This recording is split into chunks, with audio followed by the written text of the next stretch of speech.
He was charming, he was handsome, he was smart enough to talk his way into your trust and out of the police's reach.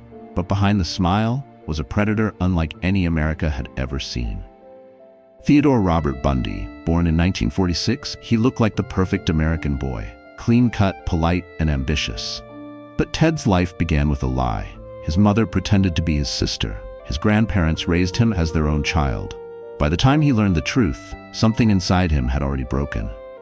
In college, he studied psychology. He was bright, even brilliant. To those who knew him, he seemed destined for success. But behind closed doors, Ted Bundy was studying something else: how to imitate humanity. A young woman walks alone through campus. A man with a cast on his arm approaches her, smiling gently. "Hey, could you help me load something into my car? I broke my arm, and I can't manage it alone." It was a simple trick: the cast, the charm, the fake vulnerability. She never came back. One by one, women vanished from campuses and city streets.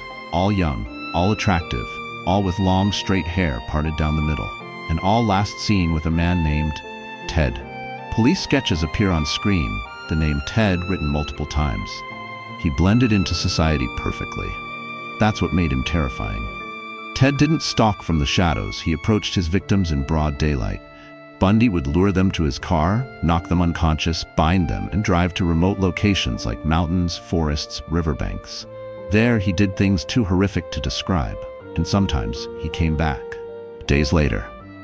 In Utah, 1975, a young woman, Carol Durant, runs screaming into a police station.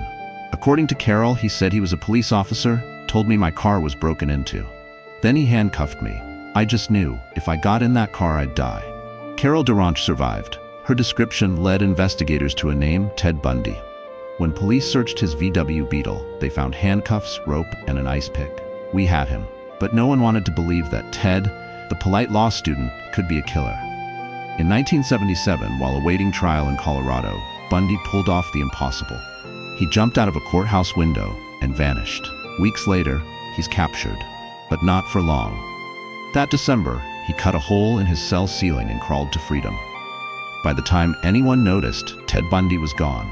He reappeared in Florida under a new name, Chris Hagen, and within weeks, the devil struck again.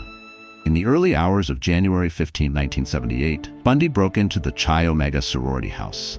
He beat and strangled 2 women, Lisa Levy and Margaret Bowman, and attacked 2 more. According to a detective handling the case, it was like walking into a war zone. You could feel the violence in the air. 2 weeks later, he kidnapped and murdered 12-year-old Kimberly Leach. It was his final crime. February 15, 1978. Pensacola, Florida.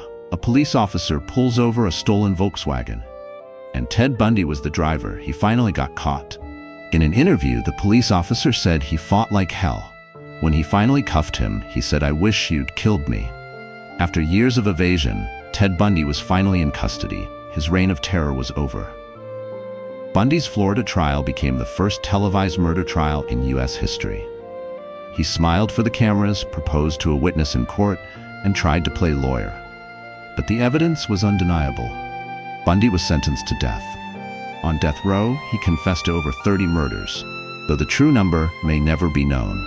When asked why he did it, Bundy blamed everything from pornography to society.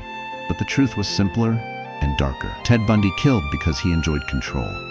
He wanted power. He wanted to be God. January 24, 1989, Florida State Prison. Crowds gather outside, cheering as the lights flicker in the distance. At 7:16 a.m., the current surged through Ted Bundy's body. Outside, hundreds celebrated. Some held signs that read, "Burn, Bundy, burn." In the end, his charm couldn't save him. The mask slipped, and America finally saw the monster behind the smile.